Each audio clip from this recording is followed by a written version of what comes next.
Students, welcome back BBBN online class. आज बच्चों हम पढ़ेंगे अपठित गद्यांश अर्थात अपठित अवबोधनम। संस्कृत में उसको क्या बोलेंगे? अपठित गद्यांश भी होता है, अपठित अवबोध भी होता है। तो अपठित अवबोधनम अर्थात क्या होता है कि आप अनसीन पैसेज वगैरह इंग्लिश में जो पढ़ते हो, अपठित का मतलब जो आपके द्वारा पहले पढ़ा नहीं गया हो, देखा नहीं गया हो, वो होते अपठित गद्यांश।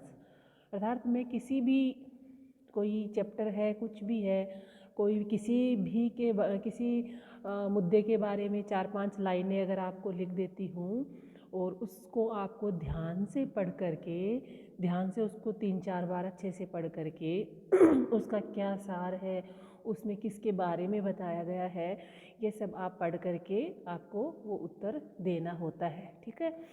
अपठित यानी जो पढ़ा हुआ नहीं है आपके द्वारा पहले, अपठित है ना, अनसीन। गद्यांश जो गद्य के अंश है, जो आपकी कहानियाँ हैं, गद्य भाग के जो अंश है, और पद्यांश जो आपके श्लोक हैं, कविताएं हैं, उनके अंश होते हैं पद्यांश। ठीक है। तो अपठित अवबोधनम करने से पहले आपको जो दिया हुआ होगा गद्यांश, उसको आपको 4-5 बार पहले अच्छे से पढ़ना होगा। ठीक है। उसका हिंदी अर्थ भी पढ़ना होगा। उसका हिंदी अर्थ पढ़ोगे, उसको संस्कृत पढ़ोगे, फिर उसका हिंदी ट्रांसलेशन करोगे। उसको अच्छे से समझने के बाद में आपको जो निम्नलिखित, जो अधोलिखितानी, जो प्रश्नानी है, उनके उत्तर आपको देने होंगे। तो एक पदेन में आपके उत्तर होंगे। जो छोटे बच्चे हैं 4th-5th के, उनके ऑप्शंस में भी हो सकते हैं और एक पद में भी हो सकते हैं। ठीक है। और जो बड़े हैं 6 to 8 के, उनके एक पद में उत्तर हो सकते हैं, जो गद्यांश के अंदर से ही आते हैं, लेकिन वो आपको करने से पहले अच्छे से उनको पढ़ना होगा। और जिस वाक्य में प्रश्न पूछा गया है उसी वाक्य में आपको उत्तर देना है। अर्थात जैसे सह कह, ठीक है, वह कौन है, तो सह प्रथम पुरुष है, किसका? पुल्लिंग का। तो इसका वाच्य क्या हुआ? प्रथम पुरुष पुल्लिंग। तो आपको उत्तर भी उसी में देना है, उसी वाच्य में देना है। क्या है? सह बालकः अस्ति, यानी सह पुल्लिंग का एक वचन है, तो बालकः भी पुल्लिंग का एक वचन है। ऐसे, ठीक है। तो जिस वाच्य में दिया हुआ है तो उसी वाच्य में आपको उत्तर देना हुआ होता है। ठीक है। अब हम पढ़ते हैं अपठित अवबोधनम प्रकरणम। ठीक है। निर्देश है अपठित गद्यांश पर आधारित संस्कृत में प्रश्नों के उत्तर लिखते समय निम्नलिखित बातों पर अवश्य ध्यान देना चाहिए। अपठित गद्यांश में जिस विषय का वर्णन है उसका ठीक ठीक अर्थ समझना आवश्यक है। जैसे संस्कृत भाषा पे है, या गीता जी पर है ना, या पर्यावरण पर है, या अपने देश पर है, या गंगा नदी पर है, या बगीचे के बारे में है ना, वाटिका के बारे में दिया हुआ है, या जल के बारे में दिया हुआ है, किसी के भी बारे में, जीवन के बारे में, मृत्यु के बारे में, समय के बारे में, तो उसमें उसका सार, उसका जो प्रकरण है, उसका अर्थ आपको समझना है कि आखिर इसमें मुद्दा क्या है, इसमें बात किसके बारे में कहा गया है। जैसे समय कीमती है, समय एक बार चला जाता है, वापस नहीं आता है ना।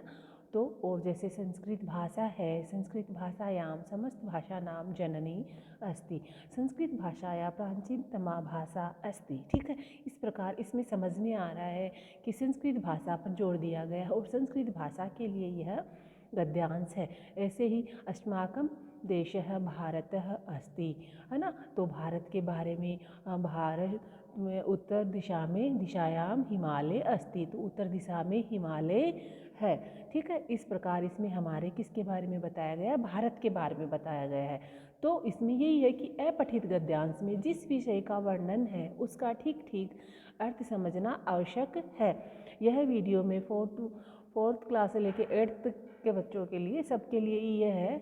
आपको सबको ये चीज़ें आएंगी तो सबको ही समझना है। ठीक है। बस वो जो गद्यांश दिया जाएगा वो छोटे बच्चों को अलग से थोड़ा शॉर्ट दिया जाएगा, अलग से उसके क्वेश्चंस होंगे, और बड़ों के अलग से, लेकिन इसमें बातें सबके लिए एक जैसी ही है। ठीक है। गद्यांश को ध्यान से 2-3 बार पढ़ना जरूर आवश्यक है। वो उसको 2-3 बार पढ़ोगे नहीं तो आपको उसका सार नहीं समझ में आएगा कि किसके बारे में क्या कहा गया है। ठीक है। तत्पश्चात पूछे गए प्रश्नों को ध्यान से पढ़ना चाहिए। 2-3 बार उसको पढ़ लिया, फिर 2-3 बार पूछे गए प्रश्नों को ध्यान से पढ़िए। उसमें प्रश्नवाचक जो शब्द दिए गए हैं उनको पढ़िए कि कौन से का क्या अर्थ है। अर्थ आना आपको ज़रूरी है, अगर अर्थ नहीं आएगा तो आप उत्तर ही नहीं दे सकेंगे, ठीक है। उसको पढ़िए, उसका हिंदी अर्थ कीजिए, पहले उसका हिंदी में उत्तर खोजिए, फिर उसका संस्कृत में उस गद्यांश में से किस प्रकार उसका उत्तर बनाया गया है वो आप लिखिए, ठीक है। पूछे गए प्रश्न का उत्तर गद्यांश के किस वाक्य में है, इसको ध्यान देना, किस वाक्य में है या किस वाक्य में है, किस वाक्य में है उसको ध्यान से पढ़ना चाहिए। और प्रश्न जिस वाक्य में हो, है ना, वाक्य और वाच्य अलग अलग चीज़ है, वाक्य में हो उत्तर भी उसी वाक्य में देना चाहिए। तो वाच्य अभी मैंने बताया था कि जैसे पुल्लिंग का एक वचन है तो पुल्लिंग के एक वचन में ही, ठीक है। वाच्य होता क्या है, वाच्य किसी भी बात को कहने का जो तरीका होता है उसको हम वाच्य बोलते हैं।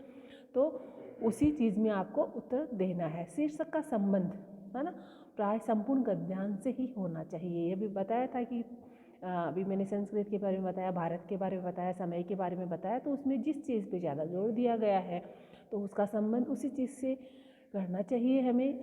उसका सार क्या निकलता है उसका वही निकलता है, तो वही उसका शीर्षक है। तो शीर्षक से संबंधित क्वेश्चंस भी पूछे जाते हैं, ठीक है। प्रश्न जिस वाक्य में हो उत्तर भी उसी वाक्य में देना चाहिए। जैसे आज हम एक गद्यांश पढ़ते हैं, ठीक है, तो उसके हम हिंदी अर्थ करके समझाएंगे, उसके कैसे उत्तर देने हैं वो भी है, ठीक है। जैसे संस्कृत भाषा पे हम एक गद्यांश है, संस्कृत भाषा विश्व से सर्वासु भाषासु प्राचीनतमा अस्ति, है ना। संस्कृत भाषा विश्व की, विश्व से, है ना, षष्ठी विभक्ति है, कहा के की, तो आपको बालक शब्द रूप, बालिका शब्द रूप, पुस्तक शब्द रूप, स्त्रीलिंग, पुल्लिंग, स्त्रीलिंग, नपुंसकलिंग, ये तीनों तो आपको याद करने ही है। मैंने शब्द रूप आपको पढ़ाए हैं आपकी बुक के जो एंड में है उसमें, तो उसमें बालक शब्द रूप में और बालिका में और पुस्तक में, ठीक है, तीनों लिंगों में है। तो उनमें आपको ये विभक्तियाँ भी याद करनी चाहिए, कौन सी विभक्ति में, मैंने आपको ये बहुत बार बता दिया कि कौन सी विभक्ति में कहाँ है ना, कर्ता ने कर्म को, वो सारे आपको कारक के द्वारा उनको याद करने चाहिए, ठीक है।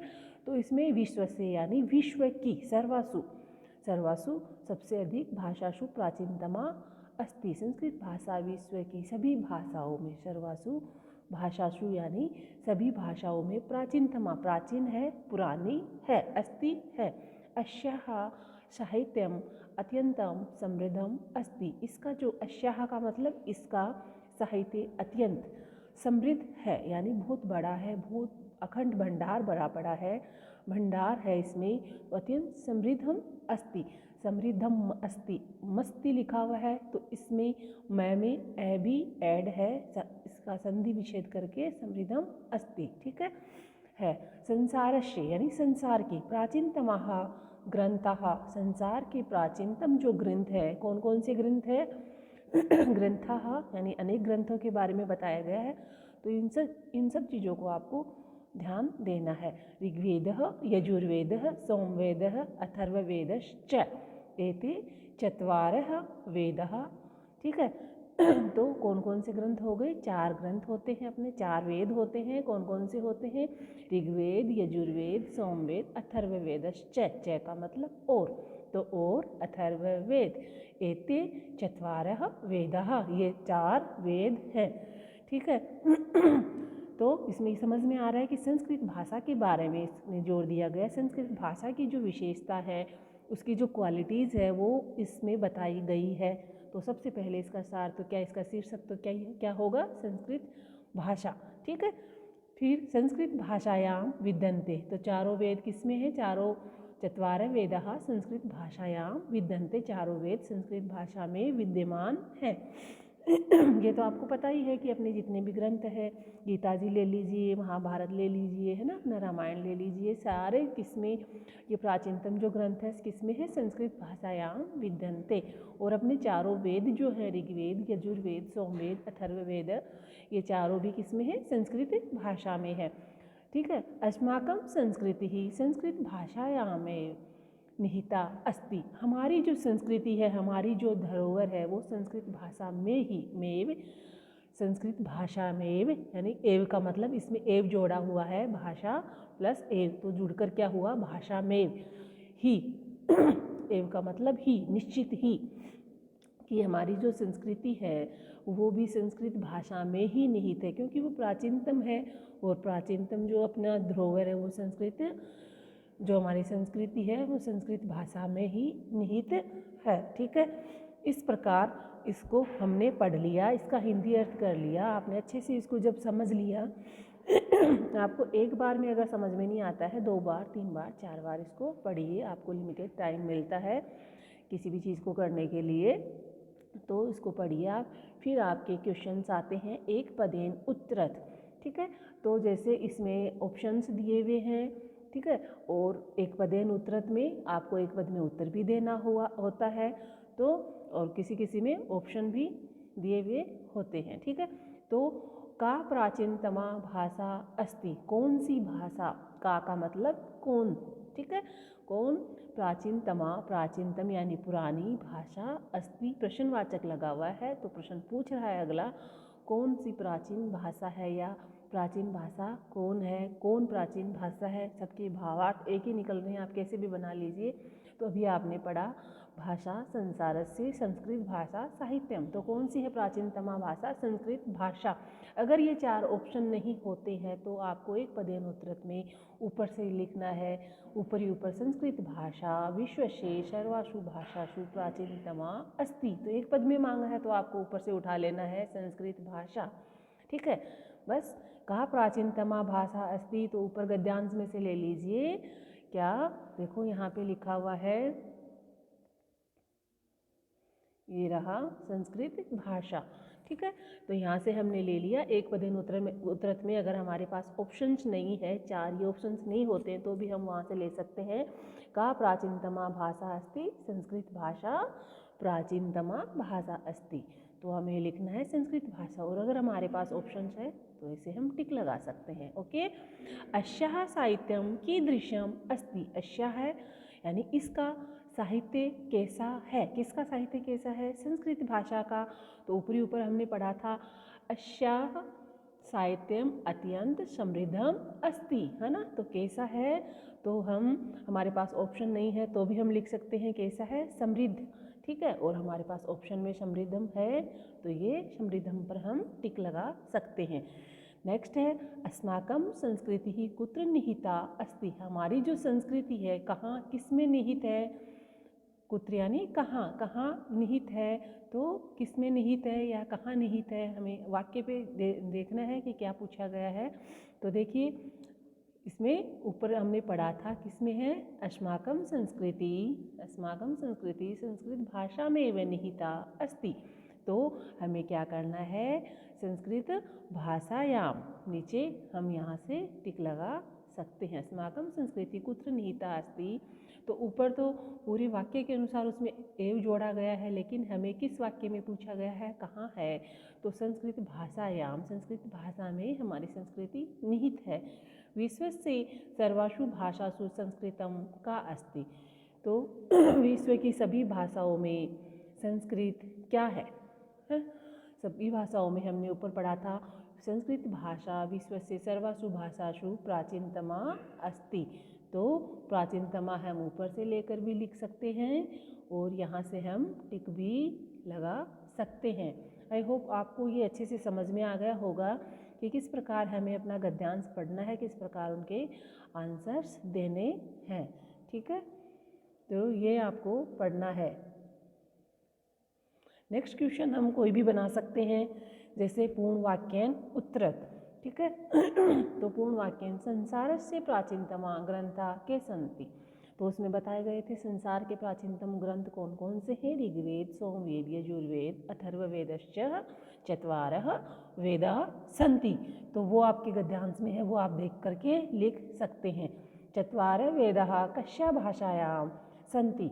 ठीक है, अब देखिए मैंने बोला था ना जिस वाक्य में पूछा गया है उसी वाक्य में उत्तर देना, या जिस वाक्य में पूछा गया उसी वाक्य में उत्तर देना, तो भाषायाम कस्यायाम भाषायाम।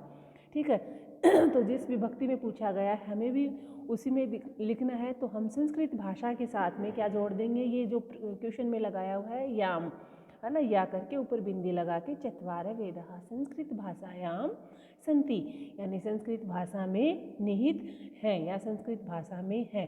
ठीक है, तो और नेक्स्ट हम पढ़ेंगे अगले वीडियो में, समझेंगे। ये आपका अपठित गद्यांश के बारे में मैंने बताया है। चित्र आधारित जो बनाने हैं, एक चित्र के माध्यम से जो आपको कहानी वगैरह कुछ बनाने हैं, संवाद बनाने हैं, वो भी हम आपको समझाएंगे। अभी हम इन चीज़ों को ही पढ़ेंगे थोड़े दिन, ठीक है। तो ये आप अच्छे से समझिए, इसको बार बार पढ़िए। Okay, bye, thank you.